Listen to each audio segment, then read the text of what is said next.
Hello dear students, कैसे हो आप सभी। उम्मीद करता हूँ कि आप सभी अच्छे होंगे और बहुत अच्छे से पढ़ाई कर रहे होंगे। बच्चों, आज हम एक नया टॉपिक लेकर आए हैं इंग्लिश का, जिसका नाम है वर्ब। यहाँ पर बच्चों हम देखते हैं कि मैंने लिखा है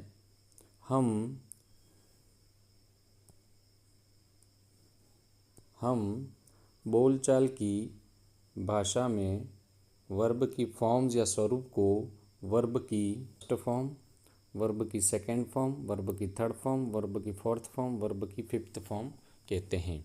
अर्थात हम जो क्रिया के स्वरूपों को बोलचाल में, हम क्रिया के जो स्वरूप होते हैं, वर्ब के जो फॉर्म्स होते हैं, उसको हम बच्चों first form, second form, third form, fourth form, fifth form कहते हैं। अर्थात जैसे कहीं गो आ गया, गो लिखा हुआ है किसी सेंटेंस में, तो हम उसको वर्ब की फर्स्ट फॉर्म कहते हैं। कहीं वेंट लिखा हुआ है तो उसको हम वर्ब की सेकंड फॉर्म कहते हैं।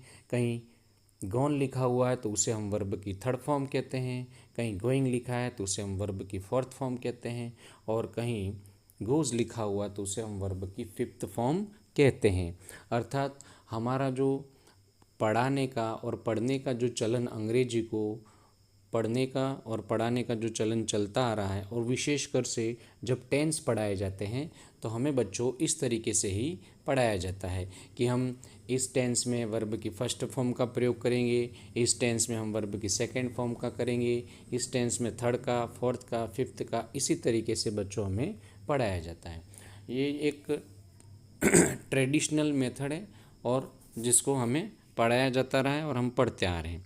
किंतु बच्चों में यहाँ पर आपको एक बहुत अच्छी और एक प्यारी सी जानकारी ये देना चाहता हूँ कि ये जिनको हम वर्ब की फर्स्ट फॉर्म कहते हैं, जिनको हम वर्ब की सेकंड फॉर्म कह रहे हैं, जिनको हम थर्ड फॉर्म कह रहे हैं, फोर्थ फॉर्म कह रहे हैं, फिफ्थ फॉर्म कह रहे हैं, उनका रियल नेम, उनका एक्चुअल नाम क्या है, उसके बारे में आज हम पढ़ेंगे कि ये जो वर्ब की first form, second form, third form हम जिनको कह रहे हैं, उनका एक्चुअल नाम क्या है, उसके बारे में हम बच्चों पढ़ेंगे। और इससे हमें टेंस को समझने में काफ़ी आसानी हो जाएगी बच्चों। तो हम देखते हैं, यहाँ हम सेकेंड पेज पे आ रहे हैं बच्चों। तो यहाँ हम देखते हैं कि वर्ब फॉर्म्स ऑफ टेंस के वास्तविक रूप या वास्तविक नाम, यानी टेंस की जो क्रिया के जो स्वरूप होते हैं, उनके वास्तविक नाम क्या हैं। और क्रिया के स्वरूपों का अध्ययन हमें केवल टेंस बनाने के लिए ही करना पड़ता है। टेंस जो है वो इंग्लिश ग्रामर का सबसे महत्वपूर्ण टॉपिक है और सबसे हम कह सकते हैं एक अभिन्न अंग है। और टेंस में हमें केवल क्रिया के स्वरूपों का अध्ययन ही करना होता है। Verb forms are read in tense. Verb forms are read in tense, पढ़ी जाती हैं, क्रिया के स्वरूप ही इसमें पढ़े जाते हैं बच्चों। तो क्रिया का जो फर्स्ट फॉर्म है उसका एक्चुअल नाम होता है बच्चों प्रेजेंट सिंपल। क्रिया का जो एक वर्ब की फर्स्ट फॉर्म जो है उसको हम प्रेजेंट सिंपल कहते हैं। वर्ब की सेकंड फॉर्म, इसको हम पास्ट सिंपल कहते हैं। वर्ब की थर्ड फॉर्म, इसको हम पास्ट पार्टिसिपल कहते हैं। वर्ब की फोर्थ फॉर्म, इसको हम प्रेजेंट पार्टिसिपल कहते हैं। वर्ब की फिफ्थ फॉर्म, इसे हम प्रेजेंट सिंपल कहते हैं। तो यह इनके वास्तविक नाम है बच्चों। और यदि हम वास्तविक नामों से क्रिया के स्वरूपों को पहचानना सीख जाएंगे तो यकीन मानिए कि टेंस पढ़ना हमारे लिए बिल्कुल आसान हो जाएगा। कैसे आसान हो जाएगा बच्चों? यदि किसी सेंटेंस में राइट लिखा है तो राइट का यदि हमें एक्चुअल नाम पता है बच्चों, तो सीधा वो टेंस कौन सा हो जाएगा? हमारा प्रेजेंट सिंपल टेंस हो जाएगा। सीधा वो हमारा प्रेजेंट सिंपल हो जाएगा। कोई और हेल्पिंग वर्ब नहीं है और केवल राइट लिखा हुआ है तो प्रेजेंट सिंपल हो जाएगा। यदि टीच लिखा हुआ है तो भी प्रेजेंट सिंपल हो जाएगा। अर्थात वर्ब की फर्स्ट फॉर्म का वास्तविक नाम है प्रेजेंट सिंपल। तो बच्चों, अब मैं आपसे पूछूंगा कि राइट का एक्चुअल नेम क्या है, राइट कौन सी फॉर्म है? तो आपका जवाब होना चाहिए प्रेजेंट सिंपल फॉर्म है सर। टीच कौन सी फॉर्म है? तो आपका जवाब होना चाहिए प्रेजेंट सिंपल है। अब हम देखते हैं रॉट। रॉट जो है वो राइट का ही एक रूप है। तो रॉट जिसको हम सेकेंड फॉर्म कहते हैं, राइट की सेकेंड फॉर्म यह कहते हैं, जबकि इसको कहना चाहिए हमें पास्ट सिंपल। इसका नाम क्या है? Past simple. तो जो सेकेंड फॉर्म है उसे हम पास्ट सिंपल कहते हैं। तो रोट क्या हो गया हमारा? पास्ट सिंपल फॉर्म हो गया। टोट क्या हो गया? तो पास्ट सिंपल फॉर्म हो गया। तो अब बच्चों आपसे पूछा जाए कि रोट क्या है, तो आपको जवाब देना है कि यह पास्ट सिंपल फॉर्म है राइट की। It is the past simple form of write. And what is taught? तो taught is the past simple form of teach. यानी टॉट क्या है? तो यह जो है वो टीच का पास्ट सिंपल फॉर्म है। रोट क्या है? तो राइट का पास्ट सिंपल फॉर्म है। इसी तरीके से जिसको हम थर्ड फॉर्म कहते हैं, तो राइट की थर्ड फॉर्म हो जाती है रिटन। तो रिटन का एक्चुअल नाम होना चाहिए पास्ट पार्टिसिपल। रिटन का एक्चुअल नाम होगा पास्ट पार्टिसिपल। अब आपसे पूछूंगा मैं बच्चों की रिटन क्या है? तो रिटन क्या है? तो व्हाट इज़ रिटन? तो आपका जवाब होना चाहिए written is the past participle form of write. Written is the past participle form of write. Written क्या है? कि राइट का पास्ट पार्टिसिपल फॉर्म है। टॉट क्या है? तो टॉट जो है वो टीच का पास्ट पार्टिसिपल फॉर्म है। तो taught is the past participle form of teach. अब नेक्स्ट देखते हैं फोर्थ फॉर्म।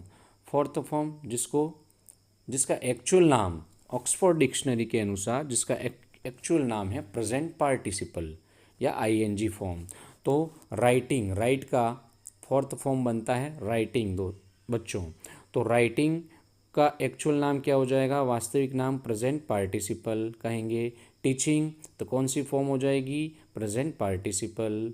जिसको हम फोर्थ फॉर्म कहते हैं उसको प्रेजेंट पार्टिसिपल फॉर्म कहा जाता है। अब मैं आपसे पूछूंगा कि राइटिंग क्या है, तो आपका जवाब होना चाहिए कि writing is the present participle form of right.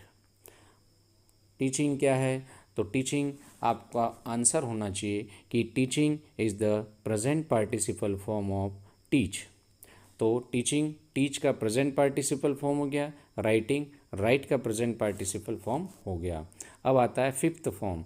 तो फिफ्थ फॉर्म जो है उसमें राइट का जो स्वरूप बनेगा वो बनेगा राइट्स, और टीच का जो स्वरूप बनेगा वो बनेगा टीचेज। अब यहाँ समझने वाली बात यह है दोस्तों समझने वाली बात यह है यहाँ पर कि हमें यहाँ देखना होगा कि यह जो राइट है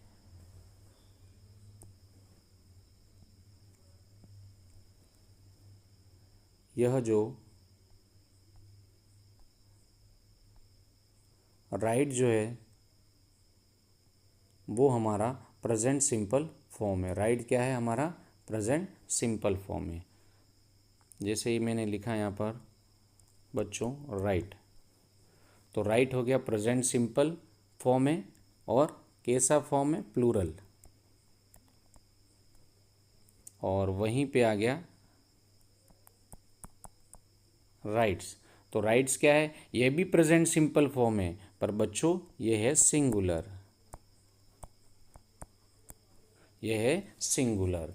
तो हमें ये समझना है बच्चों कि फॉर्म जो होती है वो हमेशा अपनी प्लूरल फॉर्म में ही होती है। प्लूरल फॉर्म को ही हमें सिंगुलर बनाना होता है। अब जैसे राइट है, तो राइट जो है बच्चों, राइट जो यूज़ होगा वो राइट किसके साथ यूज़ होगा? राइट जो यूज़ होगा वो हमारा यूज़ होगा प्लूरल सब्जेक्ट के साथ। यदि प्लूरल हमारा सब्जेक्ट है, जैसे दे राइट, वी राइट, तो वहाँ पर हमने राइट का यूज़ किया। और राइट्स वहाँ पे यूज़ होगा कि हमारा सब्जेक्ट जो है वो सिंगुलर है, जैसे ही, शी, इट और एनी नेम, कोई सा भी नाम, एनी सिंगुलर नेम। जैसे Rakesh rights, Mohan rights, she writes, he rights, it, इस तरीके से। तो हमें यह समझना है। तो इस मुख्य रूप से इस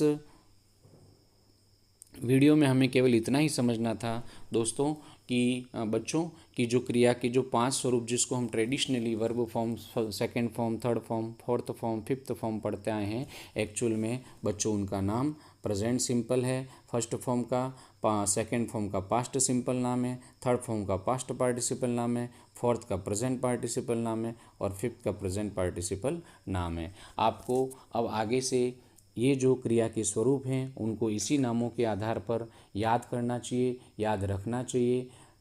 यदि हम इस नाम से इसे याद रखेंगे तो यकीन मानिए कि टेंस समझना, टेंस पढ़ना बहुत ही ईजी हो जाएगा बच्चों। तो आज का क्रिया के स्वरूप के बारे में मेरा यह जो वीडियो मेरे द्वारा बनाया गया है बच्चों, वो आपको कैसा लगा ये कमेंट लिख कर मुझे ज़रूर बताएं। और मेरा ये जो टीचिंग मेथड है वो यदि आपको अच्छा लगता है बच्चों, तो निश्चित रूप से मेरे इस चैनल को लाइक करें, सब्सक्राइब करें और इसको शेयर करें, ताकि मुझे और ज़्यादा वीडियो बनाने के लिए मैं अपने आप को मोटिवेट कर पाऊँ और मैं अच्छे तरीके से आपको इन टॉपिक्स को, इंग्लिश के जितने भी टॉपिक्स हैं वो मैं बेस्ट लेवल पर ट्राई करके आपको अच्छे से मैं समझा सकूं। तो आज का अपना वीडियो यहीं ख़त्म होता है बच्चों। जय हिंद, जय भारत।